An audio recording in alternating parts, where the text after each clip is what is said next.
मित्रांनो, तुम्ही विश्वास ठेवणार नाही, पण मी आत्ता अक्कलकोटमध्ये आलो आहे. हे बघा, आणि हे वडाचं झाड, इथे काहीतरी दिव्य घडणार आहे.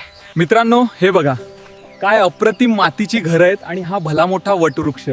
सकाळच्या उन्हात स्वर्गासारखं वाटतंय. हे बघा, वडाच्या झाडाखाली बसलेले स्वामी किती शांत, किती तेजस्वी.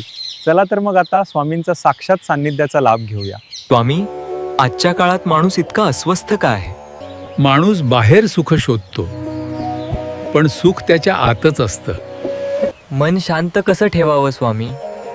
इच्छा कमी केल्या की मन आपोआप शांत होतं. स्वामी, तुमचा एक संदेश माझ्या प्रेक्षकांसाठी आणि तुमच्या भक्तांसाठी. श्रद्धा ठेवा, सबुरी ठेवा आणि स्वतःवर विश्वास ठेवा आणि भिवू नकोस. मी तुझ्या पाठीशी आहे. मित्रांनो, आज मला जे मिळालं ते आयुष्यभरासाठी पुरेल. व्हिडिओ आवडला असेल तर लाईक करा आणि कमेंट करा. बोला श्री स्वामी समर्थ.